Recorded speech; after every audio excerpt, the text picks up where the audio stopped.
Vous le savez, ici on parle vélo sous toutes ses formes.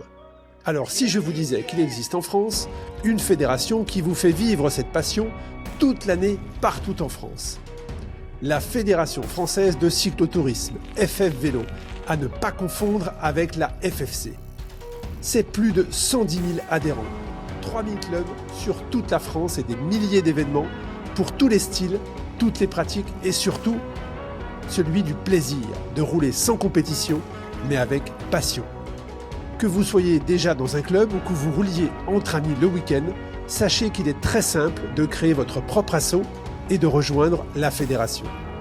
En vous affiliant, votre asso et ses membres bénéficient d'une couverture adaptée et vous êtes couvert en cas d'accident, qu'il soit dans le cadre d'une sortie groupée ou même en solo. Cela vous garantit une tranquillité d'esprit lors de vos sorties, tout en offrant un cadre sécurisé pour organiser vos événements, avec le soutien de la fédération. Alors que vous soyez 5, 10 ou 20 à rouler ensemble, créez votre association, c'est simple, accessible et cela peut tout changer. D'ailleurs, du 3 au 10 août, à Orléans, FF Vélo organise la semaine fédérale, 8 jours de vélo et de fête, avec des parcours route, VTT et gravel ouverts à toutes et tous. Et pour les amateurs de défis, il y a aussi la cyclo-montagnarde, 200 km, 4000 mètres de dénivelé, un véritable challenge. La Fédération Française de Cyclotourisme, c'est le vélo pour tous, avec tous. Toutes les infos sur le site ffvélo.fr. Bonjour à toutes et à tous, bienvenue sur un nouvel épisode du podcast Tous en selle. Salut Loïc. Bonjour Arnaud, bonjour à tous. Tu sais que je suis ravi de débuter cette nouvelle aventure avec toi parce que c'est le premier épisode de la capsule en mouvement avec toi. Ouais, c'est cool. Moi aussi, je suis très, très heureux. Une aventure qui a commencé il y a 3 ans quasiment. Ouais, c'est ça. Et tu vas nous accompagner justement sur tout ce qui est conseils qui s'adressent également aux passionnés de vélo sous toutes ses formes, que ce soit amateurs professionnels, vélo taffeurs, voyageurs à vélo, professionnels même de la logistique. Voilà, donc cet épisode et ce podcast s'adresse à toutes et à tous qui aident dans l'environnement du vélo et ça s'adresse également aux spectateurs du festival qui justement regroupe tous les passionnés de cyclisme. Alors on va débuter cet épisode pour cette capsule en mouvement pour le podcast Tous en selle avec Loïc Lepoutre et on va aborder un sujet qui est la robustesse. Alors qu'est-ce que tu peux nous dire Loïc en introduction, toi qui es coach professionnel, sur la robustesse? Alors c'est une notion qui est développée par Olivier Hamon. Je vous invite à regarder ces vidéos sur YouTube. C'est comment on appelle ça, quelqu'un qui étudie les plantes, les végétaux, et un botaniste. Un botaniste, voilà, cherchez le mot. C'est un botaniste qui étudie les plantes et qui s'est posé plusieurs questions, notamment sur la façon dont le vivant, la vie, toutes les espèces vivantes, végétales, animales, fonctionnent pour promulguer cette vie sur Terre. Et il a sorti la notion de robustesse qui se confronte à la notion de performance. En fait, il a essayé de comprendre comment les différentes espèces vivantes essayaient d'évoluer au fil du temps à travers donc les principes de l'évolution de Darwin, en lisant Darwin et l'origine de ses écrits et en même temps avec ses observations scientifiques. Et il s'est rendu compte que on pensait pendant longtemps que toute la vie était en compétition et que c'était le plus fort qui existait. Et il s'est rendu compte que c'était complètement l'inverse. Que rien n'était fait dans la nature pour la performance, mais au contraire pour la robustesse, qui consiste donc à développer sa capacité à s'adapter à tout événement. Alors on va en parler, vous êtes bien sur un épisode du podcast Tous en selle. Oui, c'est ça. Mais c'est bien d'introduire la notion par son créateur. C'est bien du coaching, donc je te remercie effectivement, parce que quand tu m'as proposé ce sujet, effectivement, j'ai creusé en me disant la robustesse, le coaching à vélo, c'est quoi le lien? Et en fait, j'ai compris beaucoup de choses. Et c'est pour ça que j'ai voulu qu'on commence cette saison 1 du podcast Tous en selle par cet épisode. Alors moi, tu me parles de robustesse, je pense à rigidité, et je pense aux cyclistes qui sont forcément pas les plus souples effectivement des sportifs. Donc est-ce qu'il y a un lien entre la robustesse, le sujet dont tu veux parler, et le fait qu'un cycliste soit généralement, quand il arrive période hivernale, il change un petit peu de sport, on lui dit ouais, mais les cyclistes sont habitués, vous êtes raides comme des morceaux de bois. Est-ce qu'il y a un lien avec la robustesse, la rigidité? Comment tu vois le truc, toi, Loïc? Alors, donc là, je vais transposer à la pratique du vélo. Donc, si vous pratiquez le vélo dans un objectif de performance, vous allez encadrer vos entraînements dans un but très précis, ce qui va réduire vos capacités d'adaptation. Donc là, quand vous pratiquez du vélo hors compétition, vous allez vite être limité. Mais même dans la compétition, si vous êtes tout le temps dans la recherche de performance, sur la longue durée, à un moment donné, vous allez être confronté à un mur parce que vous allez faire des choses qui sont contre nature par rapport à la biologie qui régit la vie. Je vais donner un exemple. Par exemple, le surentraînement. On s'entraîne de plus en plus, ça tu l'as connu, pour être performant. Et arriver à un moment, on va atteindre une limite qui nous permette plus d'être performant. Mais à un moment donné, tu arrives à un plafond, effectivement. Et ça, c'est une réflexion qui n'est pas robuste. Voilà. C'est comment s'entraîner pour être performant à l'instant T, mais surtout pour être fort tout le temps. Voilà. Toi, ce que tu veux dire par la robustesse, c'est être en capacité à trouver, alors déjà le bon équilibre, et surtout à trouver des solutions à toute situation qui pourrait se présenter alors que tu es sur ton vélo. En tout cas, il faut être prêt à ça. Voilà. Donc, dans l'ultracyclisme, cette notion-là, elle est très concrète. Mais dans le cyclisme traditionnel, c'est un peu plus compliqué parce que aujourd'hui, à l'ère des data, à l'ère de la technologie, tout est fait pour être fort sur un point. On parle de pic de performance. Le pic de forme, tu vois, ça c'est une notion de performance. C'est pas une notion de robustesse parce que les pics de forme, si tu penses en tant que être robuste, tu essayes de les multiplier régulièrement.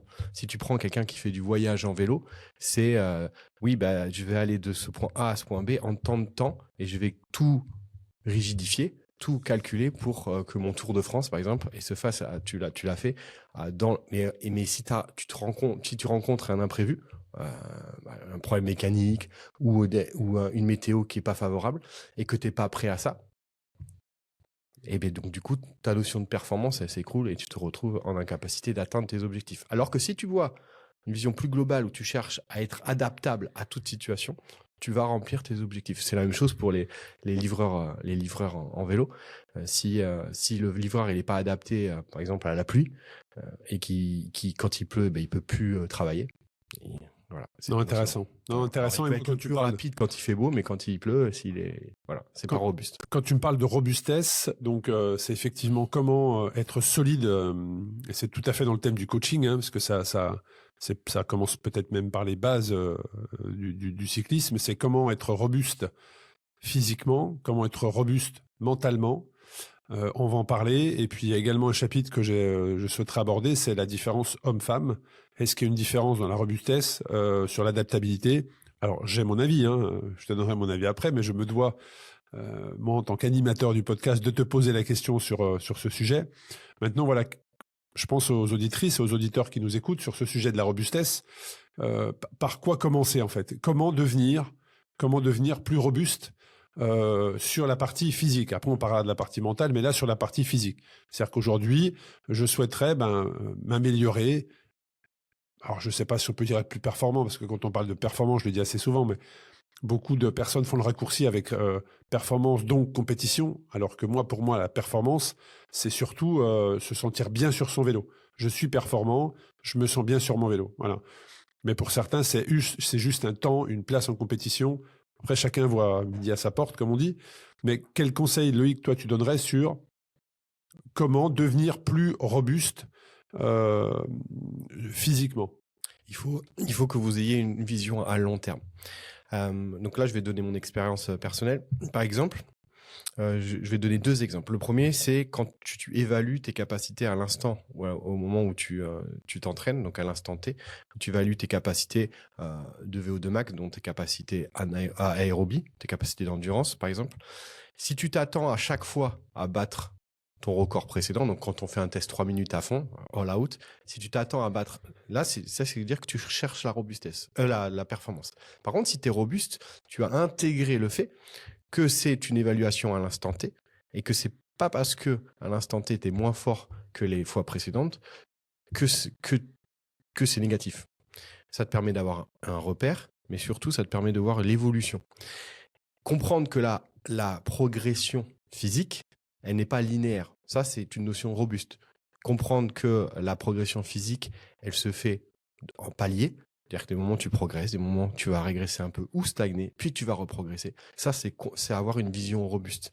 Et ça permet aussi, dans ton engagement, dans ton entraînement, de relativiser aussi les périodes où tu te sens moins bien. Quelqu'un qui cherche tout le temps la performance, c'est des gens que je rencontre régulièrement, que je peux rencontrer assez régulièrement dans le vélo en traditionnel, en compétition sur route. Les personnes qui cherchent tout le temps la performance, ils ne supportent pas les périodes où ils se sentent moins bien. Je ne sais pas si tu as connu ces périodes-là, où en fait tu vas être très fort pour un moment, et puis à un moment donné, ton corps a besoin de se reposer, parce qu'il est fatigué, parce que tu lui as mis beaucoup de contraintes, beaucoup de stress. Il demande, naturellement, tu as besoin d'être un peu plus sur la retenue, un peu plus sur des périodes de repos. Et donc, il fait ressentir des signes de fatigue, et donc tu te sens moins bien. Je parle même pas de data, tu vois. Tu es juste en sensation. Ces gens-là, ils détestent ça, tu vois. Mais ça, c'est une vision non robuste. C'est une vision de performance. Si tu es robuste, tu les acceptes, parce que ces périodes-là, elles sont nécessaires pour devenir après. Là, on est sur presque de la rigidité mentale, c'est-à-dire ça m'amène à un sujet qu'on avait fait sur la bigorexie, c'est-à-dire que quelqu'un qui veut absolument tenir son entraînement, qui est pas à l'écoute des signes que peut lui envoyer son corps, et qui veut absolument maintenir sa séance d'intervalle parce qu'on est jeudi et qu'il doit absolument la faire, alors que son corps lui dit oh, t'es fatigué là, tu vois, tu devrais peut-être relâcher un petit peu. Et effectivement, il y a cette notion de je veux être performant. C'est ce qu'on appelle l'orthorexie, c'est ce qu'on essaye de la rigidité dans ce qu'on fait, on n'est pas capable de sortir pour les mauvaises raisons. Exactement. Alors que c'est important. Et ça me permet de rebondir sur le deuxième point que je voulais évoquer, c'est le poids. Quelqu'un qui cherche la performance, il cherche le rapport poids-puissance idéal. Et il va être omnubilé par son poids et sa perte de poids. Et ça, c'est une notion purement performance et pas robuste. Si tu as une vision robuste, tu comprends qu'il y a des périodes dans l'année où tu as besoin d'avoir un poids plus important, parce que naturellement, par exemple en hiver, tu vas absorber des éléments plus riches au niveau calorique, notamment par ton besoin de stocker des graisses qui te permettent de réguler mieux ta température. Et donc de moins tomber malade, parce que ton système immunitaire sera moins sollicité, et de comprendre que l'été, quand la température va augmenter et que le soleil va être plus présent, naturellement ton corps va déstocker ses graisses. Mais tu vois, quelqu'un qui a une vision performance, il va vouloir l'hiver perdre du poids, tu vois. Et ça, c'est pas une notion robuste, parce que dans le long terme, ça va avoir un impact négatif. Ça va avoir un impact négatif sur ta capacité de récupération à long terme, sur l'entraînement, mais ça va avoir aussi un impact négatif sur ta capacité à t'adapter au stress oxydatif provoqué par l'entraînement. Et on arrive à des burn-out métaboliques chez ces personnes-là avec le temps. Ouais, c'est intéressant. C'est vrai que la robustesse, elle peut s'aborder sous plusieurs angles. Il y a le côté psychologique, le côté effectivement science du sport, performance, comme tu l'as dit, il y a le côté ingénierie, de la structure, de la fiabilité. Là, on n'est pas du tout dans ce domaine-là. Et c'est vrai que sur le net, vous allez trouver des livres qui vont vous informer sur ça. Donc, toi, en tant que coach, comment est-ce que tu travailles avec tes clients? Comment est-ce que tu détectes un client qui est plus dans la performance que dans la robustesse?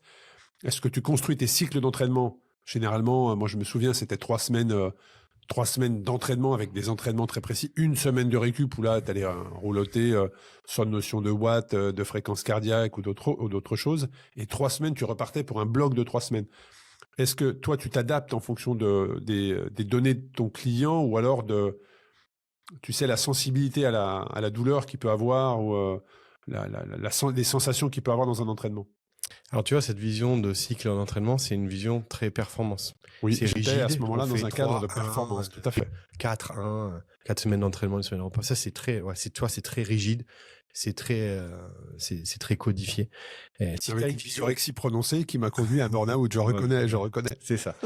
Et si tu as une vision plus robuste, tu fonctionnes par ce qu'on appelle la micro-périodisation. C'est-à-dire qu'en fait, chaque semaine, tu définis la semaine d'après, mais tu n'as pas une à très long terme. Mais est-ce que la robustesse, parce que tu vas mieux évaluer la capacité d'adaptation au stress que tu appliques à l'entraînement à la personne. Si tu le fais sur 3 semaines, par exemple, et tu restes dans cette rigidité, si au bout de 10 jours, la personne elle est cramée, mais tu dis on va aller au bout des 3 semaines, bah, tu vas dépasser sa capacité et peut-être qu'il va moins progresser. C'est contre-productif. Mais ma question, Loïc, c'est est-ce que la robustesse versus la performance, est-ce que c'est pas une question, je ne veux pas dire de génération, mais d'âge? Est-ce que quelqu'un qui a 20 ans, 18 ans, 20 ans, 25 ans, tu vas lui dire, attends, non, ton plan d'entraînement, cette semaine, on va le construire pour la semaine prochaine, en fonction de, parce que je veux que tu sois robuste et pas que tu sois performant. Est-ce qu'il va le comprendre? Alors que quelqu'un qui a plus de 30 ans, 40 ans, est-ce qu'il va pas mieux comprendre cette notion de, voilà, moi je veux travailler sur ta robustesse et pas ta performance?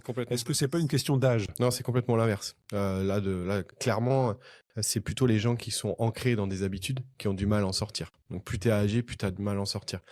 Par exemple, là, souvent, la première chose que je fais des tests de 3 minutes, 7 minutes, 12 minutes. Je fais des tests de pédalage pour voir l'économie du geste. Je fais faire différentes choses et une sortie longue au début.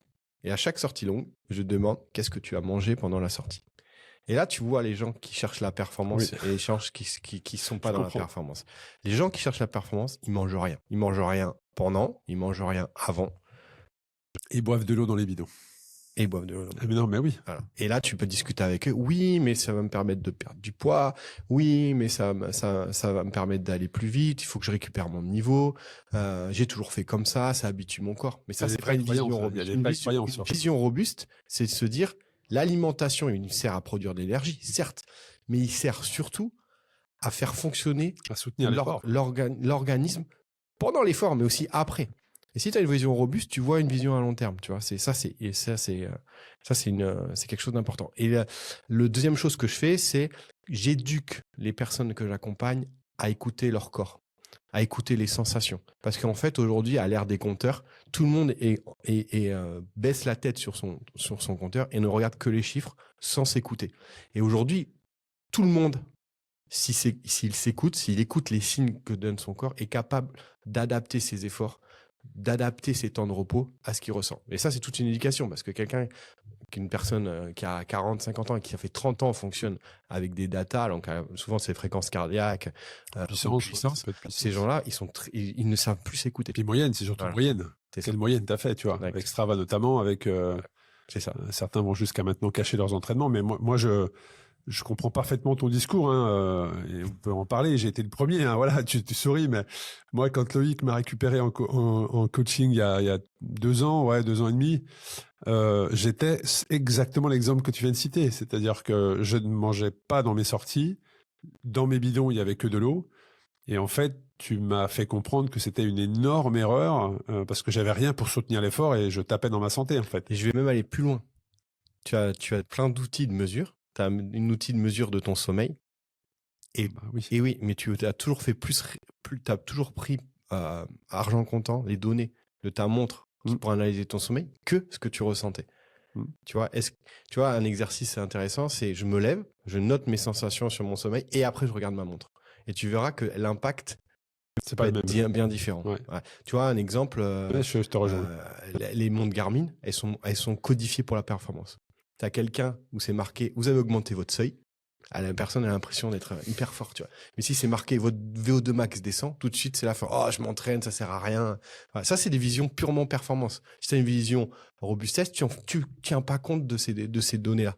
Parce qu'en fait, tu t'écoutes et que tu sais, voilà, que tu sais que ce que tu fais va être utile sur le long terme. Mais je trouve que tu te démarques quand même énormément des coachs aujourd'hui, parce que alors c'est probablement aussi pour ça que tu marches très très bien et que ton agenda est rempli et que tu es obligé d'être accompagné par d'autres coachs parce que tu es full. Mais l'approche est quand même vachement plus sur l'écoute, ce qui doit te demander un temps d'analyse très important. Alors tu as probablement des outils pour ça, mais un temps d'analyse pour être proche de ton client coaché, plutôt que de juste faire tourner des logiciels et des algorithmes qui s'adapteraient automatiquement. C'est une approche qui est quand même plus sur la durée, tu vois, que de te dire, bon, l'année prochaine, tu veux faire quoi? Gagner 3 courses? Ok, on va faire en sorte que tu gagnes 3 courses, et puis l'année suivante, on verra dans quel état tu termines, et puis on en reparlera. Tu as une approche qui est quand même beaucoup plus saine, on va dire, du sport. Beaucoup plus systémique, oui, en effet. Je pense que je me démarque sur mon approche qui est beaucoup plus globale et et avec une vision à long terme. Donc c'est vrai que j'ai beaucoup de sollicitations, mais je suis pas full parce que du coup je me suis encadré avec d'autres personnes.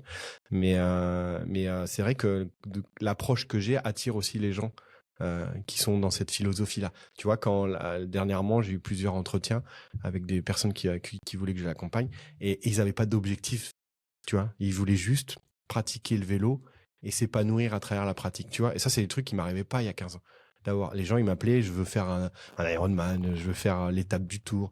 Maintenant, j'arrive à avoir des personnes qui ont pas d'objectif et qui attendent que je leur dise de quoi faire, mais qui veulent juste s'épanouir dans la pratique du vélo. Ouais, qui veulent être bien sur leur vélo. Et c'est une approche qui est bien différente. Et aujourd'hui, j'ai aussi évolué mon accompagnement par rapport à ça.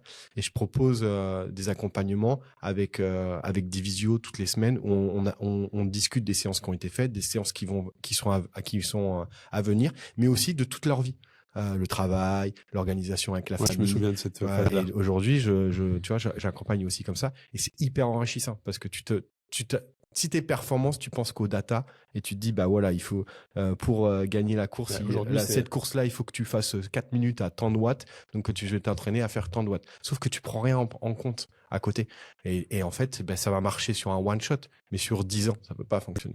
Ce qui veut dire que, voilà, quand tu parles de 10 ans, c'est la question que j'avais en tête, c'est aujourd'hui, quand tu parles de robustesse, déjà, comment le perçoit le client? Et puis, ça veut dire que ton accompagnement, enfin, toi, en tant que coach, tu vois que ton coaché pivote au bout de combien de temps? C'est-à-dire, au bout de combien de temps il comprend vraiment ce que tu lui conseilles, ce que tu lui demandes?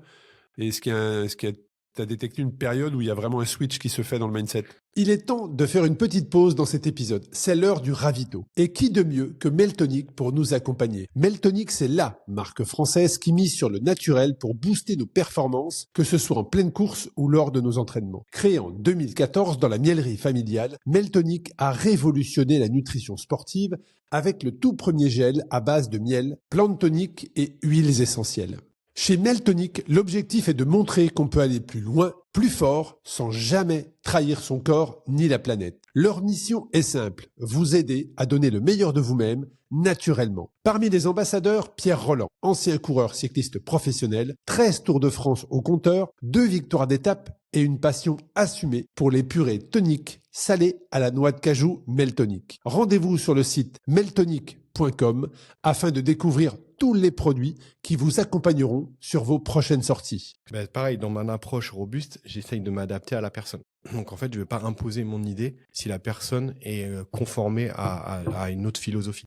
Donc je m'adapte et petit à petit, je l'amène. Donc pour répondre à ta question, ça dépend de la personne et son niveau de conformité à ce qu'il a fait les années précédentes. Et plus la personne est âgée et plus il a fait tu vois, un truc, plus c'est long, tu vois. Mais j'y arrive tout le temps. Parce que de toute façon, les gens qui me contactent, ils ont inconsciemment déjà cette envie, ce switch, tu vois, cette envie de changer leur approche. Donc c'est plus facile. C'est aussi pour ça que j'ai arrêté de faire les professionnels, tu vois, parce que c'était tout le temps dans la performance. Et ça n'a pas forcément de sens. Ça n'a pas forcément de sens. Tu vois, j'ai entraîné des triathlètes professionnels. Et dans le triathlon, le professionnalisme, c'est pas du tout encadré. Tu vois, les mecs, ils se débrouillent eux-mêmes, ils cherchent des sponsors eux-mêmes. Je me souviens très bien, j'avais fait 2 podcasts sur Ultratalk de 2 femmes qui avaient été dans le mur. Voilà. Effectivement, c'était même pas un manque d'encadrement, c'était un encadrement qui n'était pas sain, qui n'était pas bon. Ouais, c'est ça. Voilà, par exemple Marion sur le niveau de nutrition, même Marjolaine, voilà, tu vois, et c'était tout. Et quand tu t'accompagnes de ces personnes-là, malheureusement, le système fait qu'il faut qu'ils soient performants vite pour gagner leur vie. C'est très difficile d'être triathlon, effectivement, avec le et donc du coup, tu vois, tu dis à quelqu'un, là, il faut que tu te reposes 2 mois. La personne, elle te regarde, mais c'est pas possible en fait, parce que demain je mange pas. Et donc là, j'ai arrêté parce qu'en fait, c'était contre ça n'allait pas dans tes valeurs. Ouais, c'est pas ma valeur. Puis c'est si tu y penses à long terme, la personne, elle va finir, finir en difficulté, tu vois. Et donc du coup, je me suis orienté, notamment les chefs d'entreprise. C'est vraiment la population qui me contacte le plus, parce qu'en plus, il y a cette notion entrepreneuriat, des dirigeants, et on peut discuter aussi de la façon dont ils incluent la pratique du vélo. Et comme je le dis, c'est pas que de la performance. Souvent, c'est juste introduire le vélo dans leur vie professionnelle et familiale très riche pour s'épanouir professionnellement et au niveau familial. Tu vois. Bah, ça allait être le sujet que je voulais aborder, c'est-à-dire que la manière dont tu l'abordes, donc le sujet du podcast de cet épisode, c'est la robustesse. Alors tout de suite, les gens vont se dire la robustesse, ok, mais est-ce que c'est la souplesse, est-ce que faire des étirements, ce genre de choses? Non, pas du tout. Comme vous l'expliquait Loïc en introduction, la robustesse, c'est être solide, c'est être serein dans son approche du cyclisme et être capable de savoir s'écouter, de trouver des solutions. Et moi, quand tu me parles de ça, je me dis, mais en fait, les personnes qui ont connu une approche ou un coach qui était vraiment sur la performance, avec cette approche-là et cette définition qu'on vient de donner de la robustesse, tu dois retrouver le plaisir de faire du vélo, puisque tu n'as plus du tout d'objectif ou comment dire, tu n'as plus en tête le nez sur le guidon en disant il faut que je tienne mes watts. Tu dois retrouver une notion de plaisir. Et tu vois, dans la pratique et de soi-même. C'est ça l'évolution. C'est qu'en fait, tu t'écoutes et tu te découvres en fait. Et les personnes se découvrent. Tu vois, combien de personnes, en plus c'est la période, pratiquent du sport quand ils sont malades. Parce que quand ils sont malades. J'ai gastro. sorti un épisode sur Ultra Talk il y a quelques semaines, au moment où on va sortir l'épisode qu'on enregistre aujourd'hui, avec une femme médecin, justement sur la grippe, puisque les services d'urgence l'ont alerté en disant, bon là, il faut absolument que tu prennes la parole, il faut que tu expliques que c'est dangereux pour les sportifs qui vont s'entraîner grippés. On voit des sportifs arriver aux urgences, il y a des risques cardiovasculaires très importants, il faut communiquer. Et donc, on a fait cet épisode en communiquant effectivement entraînement grippé, santé en danger. Donc, je te rejoins sur ça. Et ça, c'est une vision purement performance. La personne, elle s'entraîne parce que si elle s'entraîne pas, elle pense qu'elle va régresser. Sauf que quand un corps il est stressé et fatigué, la seule chose qu'il faut faire, et si tu observes tous les êtres vivants sur Terre, qu'est-ce qu'ils font? Tous les animaux, sauvages ou domestiques, ils se mettent dans un coin et ils dorment. Ils se reposent. Ils laissent la biologie faire son travail, le système immunitaire fonctionner. Ils laissent toute la place au système immunitaire pour guérir. Et après, les gens qui s'entraînent grippés ou malades, ils comprennent pas pourquoi ça dure longtemps.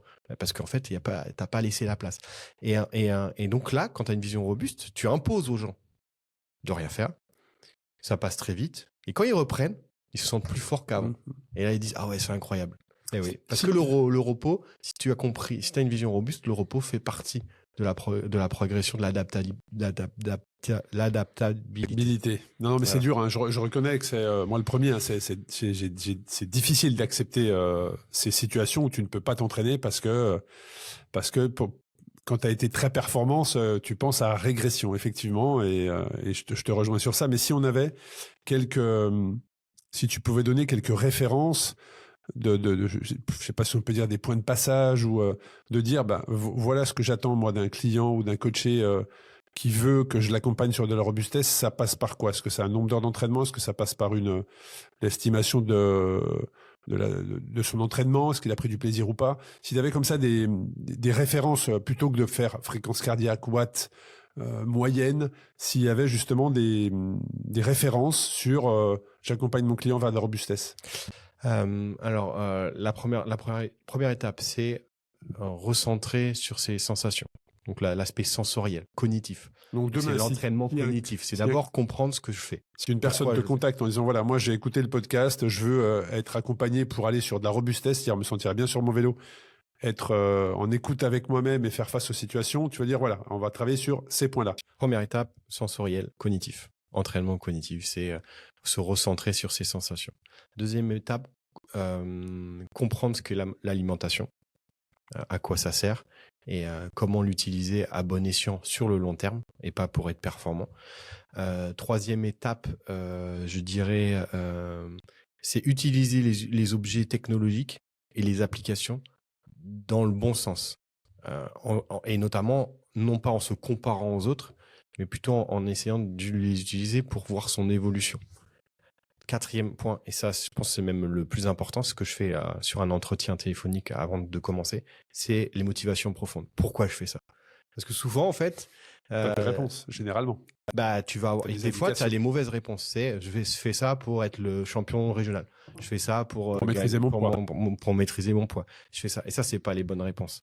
Il faut trouver du sens à ce que tu fais et un sens qui t'appartient, mais qui a une notion robuste et pas performance. Ça, c'est le point. Et puis, le dernier point, c'est éduquer. Donc là, c'est être capable de comprendre que l'entraînement, que s'entraîner, c'est aussi accepter l'imprévu et de ne pas savoir où tu vas. Parce que ça, c'est souvent, tu vois, les gens, ils m'appellent, ils me disent, ouais, tu peux me dire, là, sur les 3 prochains mois, ce qu'on va faire sur les 3 prochains mois. Et moi, la réponse, c'est, j'en sais rien, en fait. Parce qu'aujourd'hui, on fait ça. Je vois si ton corps s'adapte au stress qu'on applique. Mais si demain, il s'y adapte plus, peut-être qu'on fera du repos, peut-être qu'on fera autre chose. Et ce fonctionnement, tu vois, sur l'imprévu, sur ce que j'appelle le poétique, sur les choses que tu peux pas maîtriser, pas contrôler, c'est essentiel à la notion de robustesse. Parce que si tu prévois tout, c'est-à-dire que tu codifies et que tu t'adaptes pas à chaque situation. Tu vois, par exemple, quand tu tombes malade, si tu l'as pas prévu, tu fais quoi, tu vois? Voilà. Moi, en fait, les gens, quand ils tombent malades, ma programmation fait que c'est pas grave, en fait. Je m'y adapte et on passe à autre chose, tu vois. Alors, c'est intéressant ce que tu dis parce qu'en même temps que tu t'exprimes, je regarde un petit peu les différences entre justement la performance et la robustesse. Et en fait, il y a une définition qui est très simple, hein. C'est la robustesse, c'est la capacité à résister et à s'adapter aux perturbations sans perte significative de fonctionnement. Et la performance, c'est la capacité à atteindre un niveau optimum d'efficacité, de vitesse ou de résultat, bref. Et donc, avec le peu de contraintes. Exactement. Et dans l'objectif, la robustesse, c'est durabilité, résilience. Et l'objectif d'une performance, c'est l'optimisation. Donc, effectivement, on est plus dans la durée. C'est comme, en fait, faire un 100 mètres. Là, on est dans la performance. Et faire un 10 000 mètres, là, on est dans la robustesse. Ouais, si tu veux. Voilà. Tu vois ce que je veux dire? C'est-à-dire qu'il va falloir gérer, ton effort, les imprévus, une météo capricieuse alors que c'était pas prévu, comment tu la gères, une crevaison alors que c'était pas prévu, et que tu n'as plus de chambre à air pour changer, ou que tu sais pas mettre une mèche, comment tu le gères? C'est ça être robuste, hein, si j'ai bien compris, c'est faire face à toutes les situations. C'est par exemple physique et mentale. Ouais, c'est ça. Et puis c'est par exemple prendre en compte les cycles hormonaux, tu vois. Ça, c'est quelque chose que peu de gens font. Ouais, chez la femme, c'est encore plus. On va en parler après de ça. Ouais. Tu vois, ça, c'est une notion beaucoup plus robuste que performance. Accepter que sur certains cycles, il faut se reposer, par exemple. Ouais, c'est intéressant. Tout ça est intéressant. Et si on va sur la robustesse, on a parlé du physique. Hein, tu me dis et tu m'arrêtes si on n'a pas clôturé ce chapitre-là physique. Mais si on va sur la robustesse, moi, je pense aussi à cette prépa mentale. C'est-à-dire qu'il faut être prêt mentalement à accepter de sauter un entraînement parce que tu es fatigué. Voilà. C'est une prépa mentale aussi, ça. Ah, mais complètement. C'est accepter aussi à se mettre en difficulté. C'est accepter de sortir de son confort, de ses datas. Tu vois, je veux préparer, je veux faire la Race Cross France, mais l'hiver, je fais que du home trainer. Tu vois. Mais du coup, même si c'est en été, si tu montes l'Isran et qu'il se met enneigé en haut, tu fais comment, en fait? Tu remontes sur ton home trainer pour passer l'Isran, tu vois. C'est voilà la notion de robustesse. C'est virtuellement, tu pourrais. Hein. Oui, mais je veux dire, le jour de la course, tu vas pas, voilà, tu vois. C'est s'adapter, la pluie, le vent. Tu sais que je vais recevoir des messages. Bien, si tu lances le sujet, je vais forcément recevoir des messages en disant quand une Race Cross France virtuelle. Hein. Tu vois, c'est s'adapter à toutes les conditions météo. C'est pareil. Il y a des gens qui savent pas changer un pneu. Est-ce que c'est une notion robuste, tu vois? Non, mais de tous les cas, savoir faire la mécanique.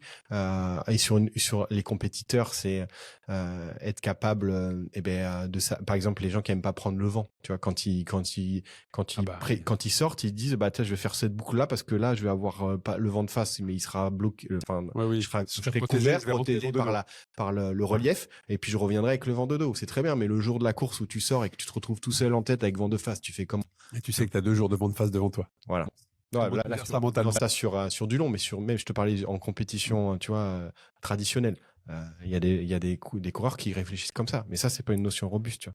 Parce que ils vont optimiser leur entraînement sur cette sortie-là et leurs sensations et leurs data et ils se sentiront plus forts. Très bien, mais sauf qu'en fait ça c'est à long terme, c'est pas adaptable. Est-ce que tu parles de Swift justement? Est-ce que dans l'objectif de robustesse, est-ce que c'est pas contre-productif le fait de pouvoir faire des entraînements totalement full digital et de se dire aujourd'hui il fait moins de 5 degrés, non, moi je vais rester en intérieur.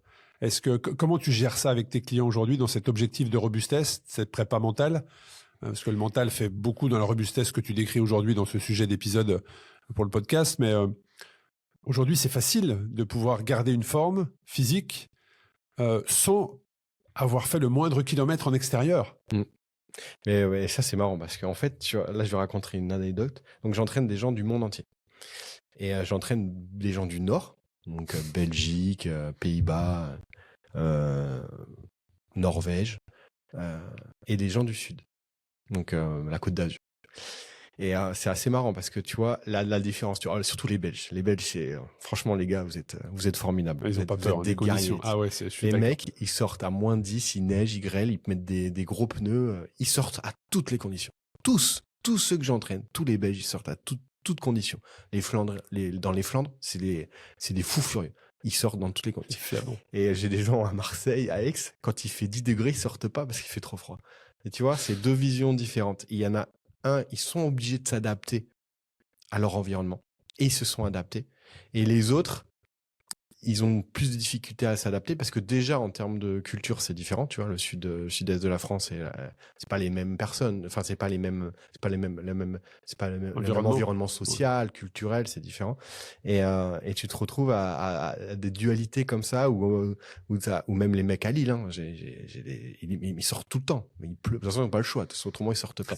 Ils sortent. Vous avez une pensée pour les gens du Nord. Ouais, ils sortent. Ouais, surtout l'année dernière. Cette année, ça allait mieux. Mais l'année dernière, il faisait pleuvoir tous les jours. Bah, c'est un peu partout. Ouais. Et les mecs, ils sont sortis. Et en bas, où il pleuvait un peu, où il faisait Non, mais c'est une question de s'adapter aux conditions. C'est ça, c'est s'adapter. Moi, j'ai une pensée, une philosophie différente. Et j'ai une pensée pour nos amis québécois que j'ai découvert. J'ai découvert la communauté l'année passée, à l'occasion de Race Cross Québec, où j'étais curieux en me disant, c'est vrai qu'ils ont 5 mois dans l'année où très clairement, c'est compliqué pour eux de rouler dehors. Donc comment est-ce qu'ils s'adaptent à ça? Et en fait, ça roule très, très, très fort. Ça roule très, très fort parce qu'effectivement, alors déjà, oui, alors là, ils ont pas le choix. C'est-à-dire que au moment où on enregistre, là, en plus, Montréal est sous une tempête et ils ont 70 cm de neige. Donc, ils n'ont pas le choix, ils ne peuvent pas rouler. Mais ils trouvent des solutions. Alors, ils vont s'entraîner, dès que les conditions le permettent, ils vont s'entraîner très tard ou très tôt. Mais ça roule très, très fort. Et je te rejoins, c'est en fait, à compter du moment où tu as un objectif, une envie, tu sais t'adapter aux conditions. Et puis, après, en fonction de là où tu te situes, à un moment donné, tu trouves des solutions. Comme tu l'as dit, tu mets des plus gros pneus, tu mets des garde-boue. Pour certains, ils ont des garde-boue quasiment 6 mois de l'année parce que c'est très humide. Mais en tout cas, ça roule. Et donc, c'est performant. Pas dans un objectif de performance, de faire une place ou un temps, mais ça roule et ça se fait plaisir, quoi. Tu vois, c'est en conditions physiques. Et qu'est-ce que tu peux dire d'autre sur le côté mental de la robustesse? Là, tu parlais de l'adaptabilité. Justement, je voulais parler de ça. Mais sur l'aspect mental, toi, tu as une démarche robuste un jour de ta vie. Tu as fait un Tour de France. Oui. Et dans la bonnette, tu as été dans défaillance totale parce qu'il faisait froid. Et arrivé en haut, tu as cru abandonner ton Tour de France. Tu es redescendu et tu t'es dit, là, il y a un truc. Ouais, et je me suis mis je me suis réchauffé comme un lézard. Je m'en souviens très bien. Tu t'es dit, il faut que je passe cet aspect mental qui fait que quand il fait froid, je bloque. Et tu as eu une démarche robuste. Tu as dit, je vais aller traverser jusqu'au la Laponie, en vélo en hiver, me confronter au vrai froid, sans notion de performance. Tu t'es pas dit, je vais aller à un point A, à un point B en tant de temps. Non. Tu t'es dit, je vais juste me mettre en difficulté face à quelque chose qui me paraît être une barrière mentale pour passer outre. Donc, améliorer ma capacité d'adaptation face au froid et faire en sorte que mentalement, le pire me permettre d'accepter le moins. C'est vrai que j'ai eu 2 objectifs finalement quand tu me parles de ça. J'ai eu un objectif sportif, la Race Cross America, et un objectif de robustesse, qui est le Tour de France randonneur. Ouais, tu as eu une performance, mais tu as eu ton évolution aussi, toi, dans la pratique du vélo, tu as été vers la robustesse. Et le plaisir était au rendez-vous, parce que ça a donné déjà un superbe documentaire, de superbes images et de magnifiques souvenirs. Et si on va justement, tu parlais d'hormones tout à l'heure. Qu'est-ce que tu peux nous dire toujours sur ce sujet lié à la robustesse, l'écoute de son corps? Alors, ça va nous amener sur le sujet, la différence homme-femme, liée justement à ce sujet de robustesse. Il faudrait qu'on fasse des capsules sur la pratique du vélo chez les femmes et en fonction des différentes problématiques rencontrées. Et enfin, problématique, c'est pas attention au mot que tu utilises. Quand je dis problématique, c'est face aux différences que tu as. Mais il y a des différences. Moi, je sais qu'on a fait plusieurs épisodes par le passé, mais également sur Ultra Talk. Et c'est un sujet parce que quand on a annoncé le podcast Tous en selle, on nous a posé la question, est-ce qu'il y aura des sujets sur le cyclisme féminin? Bien évidemment, que ce soit avec Camille, avec JP, avec toi, ou même dans les invités que j'aurai dans la capsule d'Astory. Le cyclisme féminin a toujours été au centre de nos conversations et on ne l'a jamais mis de côté. Donc une vision robuste de l'entraînement, c'est aussi prendre en compte le fait que un homme et une femme fonctionnent différemment. Déjà, un homme face à un autre homme, c'est différent, mais alors encore plus un homme, une femme, pour plein de raisons, et notamment au niveau hormonal, au niveau musculaire, biologique, au niveau... c'est pas comparable, tu peux pas comparer c'est performance, un plan Et d'entraînement. mais aujourd'hui, quel entraîneur différencie son approche? C'est ça qui est fou. J'avais fait un épisode avec, alors j'ai oublié son nom, mais voilà. Mais par contre, je me souviens du titre du livre qu'elle avait écrit. C'était Une femme n'est pas un petit homme. Exactement. Parce qu'aujourd'hui, déjà, il y a aucune étude qui a été faite sur les plans d'entraînement sportifs qu'avec des femmes. Et c'est fou ça. Toutes les études ont été faites avec des hommes. Donc, comment tu veux qu'un coach ait les connaissances et s'adapte à un groupe ou même une seule femme qui veut être coachée, en fait. Tu vois ce que je veux dire? Toi, comment tu fais sur ça? Comment tu accompagnes? Parce qu'il n'y a pas d'études, toutes les études qui ont été faites sur ça, les groupes de travail, ce n'est que des hommes. Mais complètement, mais comme je te l'ai dit, mon approche est d'abord sur le sensoriel. Donc à partir du moment où tu as un échange avec la personne, je sais que tu coaches beaucoup de femmes, je te pose volontairement la question. Tu comprends comment fonctionne la personne et que tu prends en compte les différences biologiques, tu t'es capable de mieux t'adapter, tu vois. Ça c'est hyper voilà, ça c'est comme ça que je fais. Et en effet, c'est paradoxal. T'imagines en 2025, si tu demandes de faire une méta-analyse des données sur l'entraînement en cyclisme en femmes, bah, tu as très peu de données en fait. Parce qu'en fait, c'est un sujet qui a très peu intéressé. Donc, il y a Giuliana Antero qui travaille à l'INSEP sur ça. Mais j'ai discuté plusieurs fois avec elle. Et en fait, dans le monde entier, il y a très peu de données sur ça. Et aujourd'hui, on commence à en avoir. Bah, ça va évoluer. Voilà, ça a évolué, notamment grâce à Giuliana, il y a une autre personne aussi aux États-Unis. Ça a évolué et déjà, on comprend comment s'entraîner en fonction des cycles menstruels. Des cycles hormonaux aussi, en différents, comment s'entraîner et comment gérer les différences aussi sur la récupération musculaire, sur l'apport alimentaire. Il commence à y avoir des données. Moi, je fais aujourd'hui avec ces données-là, mais surtout avec la personne. Il faut aussi faire très attention à la façon dont on aborde la science, parce que ça, c'est devenu un peu la nouvelle religion, tu vois. On lit 10 études, on dit c'est comme ça, sauf qu'en fait, quand tu comprends comment fonctionne une étude, c'est un groupe de personnes et on va donner la tendance sur le groupe de personnes. Et à chaque fois, il y a des individualités qui fonctionnent pas comme le groupe, tu vois. Donc, quand tu as une approche un peu plus systémique, tu te poses la question de cette personne-là, comment elle fonctionne par rapport à ce que la littérature te dit, mais aussi par rapport à elle dans son environnement. Et tu t'adaptes. C'est pour ça qu'il n'y a pas de règles. Si tu parles dans les sens, pour développer ta VO2 max, tu vas faire de la PMA pendant 3 semaines, puis repos 1 semaine, puis tu vas faire ton cycle 2 fois. Si tu penses comme ça, tu te trompes. C'est pas ça l'entraînement. Aujourd'hui, d'ailleurs, il y a une méta-analyse qui est sortie il y a pas longtemps qui montre que peu importe le stress que tu appliques à ton corps, et c'est logique, il s'y adapte. Et parfois, tu vas faire de l'endurance et ta VO2 max va augmenter. Donc, ta capacité d'endurance, ce qu'on appelle le moteur, entre guillemets. Et alors que pendant longtemps, on pensait qu'il fallait faire de la PMA, tu vois. Et en fait, ça dépend de la personne. Ça dépend de la personne dans son environnement, mais aussi la personne dans son évolution hormonale. Et tout ça, il faut le prendre en compte. Et en fait, il faut jamais se rigidifier dans sa façon de penser. Et ce qui va marcher chez l'un va pas marcher chez l'autre. Et ce qui va marcher chez l'un va pas forcément marcher le lendemain chez lui-même. Ouais, donc beaucoup d'écoute. Et quel est ton avis sur la sensibilité justement au fait d'être robuste, donc de savoir s'adapter à toutes les situations, d'écouter son corps, la sensibilité entre les hommes et les femmes. Est-ce que les hommes sont plus sensibles à ça, ou alors sont plus sur la compétition? Est-ce que les femmes sont plus sensibles à ton approche et message que tu veux faire passer sur la robustesse, ou alors les femmes sont plus compétition? Tu vois, je pense à l'écoute de son corps. Tu parlais justement des hormones chez les femmes.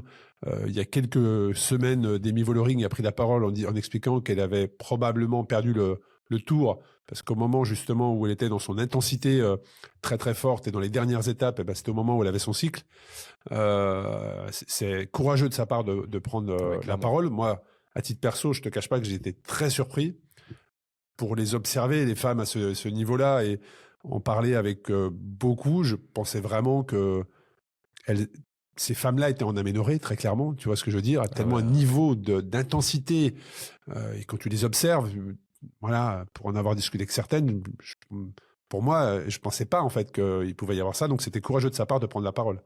Alors l'aménorrhée, c'est pas robuste, hein. Ça, c'est sûr que tu as Ah ben été non. trop loin dans la performance. Mais bien évidemment. Mais, Je mais pensais ça montre qu'elle a une vision. De toute façon, tu regardes un peu ce qu'elle fait. Elle, déjà, elle pratique plusieurs activités. Oui, des fois, elle c'est fait vrai. du VTT, du gravel. Des fois, elle va courir. Donc, déjà, elle a une approche un peu différente des autres, je pense. Et puis, ce qui est bien, parce qu'elle fait tomber les tabous. Parce que c'est un tabou. Il faut faire tomber tout ça. Enfin, Il faut faire les tomber. C'est femmes par commencent à ça que prendre ça passe. parole, mais oui, c'est un sujet. Après, est-ce que ça ne passe pas aussi par le fait que le cyclisme féminin est en train de se féminiser? Quand je veux dire ça, c'est pas que pas que les filles, bien évidemment, mais c'est l'encadrement. Aujourd'hui, tu as encore beaucoup d'équipes féminines, c'est que des mecs qui sont dans les teams, en fait. Tu vois ce que je veux dire? Ah, mais ça, je pense que très bien. Alors, il en faut, bien évidemment, mais je pense que là aussi... Mais tu peux être un homme et alors tu comprendras jamais ce que vit la femme. Ça, tu peux pas. Mais tu peux. Je pense pas qu'une majorité, en tout cas...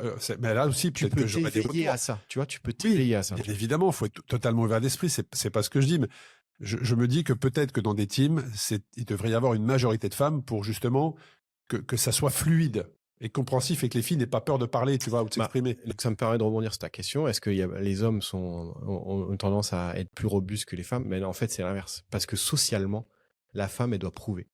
Donc elle doit prouver face à l'homme, elle doit prouver face à une femme qui fait du sport pendant longtemps, c'était considéré comme anormal. Parce qu'une femme, c'était socialement codifié à être femme au foyer, élever les enfants, laisser l'homme travailler, ramener Tu vois, je pensais donc pas. là, on est dans une femme. évolution. Aujourd'hui, les femmes, elles doivent prouver. Je pensais que la femme était plus dans l'approche de la robustesse, en disant, moi, je suis à l'écoute de mon corps, je suis plus sensible à mes émotions. Et ben, dans ma pratique, je peux te dire, c'est l'inverse. Ok, intéressant. Parce que socialement, elles doivent prouver. Je pensais que l'homme était plus compétiteur qu'une femme. Je pensais qu'elle était plus à l'écoute de son corps. Alors dans le triathlon, c'est le plus pire. Poussé encore. Ouais, plus poussé. Dans le vélo et dans l'ultracyclisme, c'est un peu différent, mais dans les sports où très très performance, comme le triathlon, c'est purement performance. En tout cas, les deux cas dont on a parlé, c'était des femmes. Effectivement, de toute façon, très loin. les orthorexie et bigorexie, je les ai rencontrés 9 fois sur 10 chez les femmes. Ouais. Donc attention, si vous êtes dans l'encadrement, dans l'entourage d'une femme qui fait du triathlon, et qui n'est pas capable de se reposer et qui se pèse tous les jours, là, c'est les signaux d'alerte. Ouais. Très intéressant. Très intéressant. Qu'est-ce qu'on peut dire d'autre, Loïc, sur ce sujet de la robustesse? On a bien compris ce que ça voulait dire. C'est pas du tout lié à la souplesse du sportif, mais justement au fait de faire face à toutes les situations, d'écouter son corps, de trouver des solutions, d'être en capacité de prendre du recul et de la hauteur sur une météo capricieuse qui fait que vous ne pourriez pas faire votre sortie d'entraînement, ou alors juste par des signaux de votre corps qui vous diraient qu'il faut peut-être un petit peu se reposer. Qu'est-ce que tu souhaiterais ajouter à ce sujet, qui est hyper intéressant? Que si vous pratiquez le vélo pour gagner des courses, alors, il ne faut pas que ce soit votre motivation profonde, mais vous le faites parce que vous aimez cette sensation, ces émotions que ça procure. Tu vois, c'est déjà différent de dire je veux gagner pour battre l'autre. Donc, les émotions. Penser performance, c'est très bien, mais penser robustesse, c'est aussi comprendre que forcément, en respectant la biologie, la vie, vous allez réussir votre projet sans vous mettre une pression mentale superflue. Est-ce que la charge mentale a un impact sur la robustesse? Mais complètement. Quand tu es dans la performance tout le temps, tu es tout le temps en train de surveiller tes attaques, en maîtrise, et que tu perds le contrôle. Tu vois, dans la performance, quand tu perds le contrôle et que tu n'es pas robuste, tu t'effondres. Donc c'est dangereux en fait. Est-ce qu'un entraînement, dans le cadre de ce que tu proposes, du sujet du jour, la robustesse, est-ce qu'un entraînement de se dire, voilà, aujourd'hui, je pars avec mon compteur, histoire de garder une trace de ce que je vais faire, mais je pars sans savoir où je vais, juste me dire, je me laisse guider, tu vois, par sans fréquence cardiaque, ton instinct. sans watts, juste, voilà, aujourd'hui, je vais rouler, je pars à 7h du matin, et puis j'entrerai ce soir à 7h, je fais un lever du soleil, coucher du soleil, sans objectif de kilométrage, juste, je vais passer une journée sur mon vélo. Est-ce que ça serait pas un bon test pour savoir si on est dans la bonne direction d'être quelqu'un de robuste? Ça, c'est les meilleures séances. C'est les plus belles. Moi, je donne des séances et les difficultés sont en couleur. Donc, le bleu ciel, c'est le bas intensité. Et tu vas faire 2 heures, 3 heures, 4 heures, 5 heures. Et les gens qui sont dans la performance, tu sais, dedans, il y a une marge de watts. Et ils me disent, ouais, il faut que je reste dans la marge. Je dis, mais non, en fait. tu vas un peu au-dessus, un peu en dessous, je m'en fous. Le tout, c'est que tu prennes du plaisir et que tu te promènes. Parce que c'est ça, la robustesse, Se promener, c'est c'est se vrai que c'est promener. cool de se promener. Promener son esprit, pas que son corps, promener aussi son Tu vas esprit. divaguer forcément. Divaguer. Ben, c'est les séances les plus importantes. Et c'est les C'est là séances les plus importantes. Et généralement, c'est les séances qui te procurent le plus de plaisir. Et oui. Alors, j'en ai fait quelques-unes. Hein. Mais c'est vrai que tu te souviens précisément de la luminosité, des odeurs, parce qu'il y a souvent des odeurs qui sont associées à un souvenir, des rencontres que tu vas faire dans un petit café ou dans une petite boulangerie, parce que tu es ouvert aux autres, tu es ouvert aux rencontres, tu es ouvert à tes sensations, tu n'es pas concentré que sur ta montre, que sur ta moyenne, que sur ta cadence. Bref, toutes les datas que tu peux avoir aujourd'hui sur un compteur. Et c'est vrai que c'est les plus belles. Et tu vois, ça me donne envie d'en refaire une dans les jours à venir. Voilà. Ou dans les semaines à venir. Il fait beau. Là. Ouais, il fait bon, mais ça va être intéressant. Donc voilà, c'est ce qu'on peut conseiller de faire ce test-là. Juste, allez vous promener un jour, notez, et ça je sais que tu le fais beaucoup, tu demandes de noter ou de marquer les sensations qu'on a eues sur une sortie. Donc allez vous promener, envoyez-nous un message de comment s'est passée votre promenade et qu'est-ce que ça vous a procuré. Ça peut nous donner quand même de belles indications. Autre chose à rajouter, Loïc, sur cet épisode où on a fait le tour, selon toi? On a fait le tour, je pense que c'est bien. En tout cas, un grand merci. N'hésitez pas à commenter cet épisode, à le partager, à nous laisser quelques messages, que ce soit sur les réseaux sociaux de Tous en Selle ou sur nos propres réseaux sociaux. Et n'hésitez pas à nous dire également ce que cette promenade vous a procuré. Un grand merci à toi, Loïc, pour ta dispo, pour tes conseils. Et puis à très bientôt pour un nouvel épisode du podcast Tous en Selle. À très vite.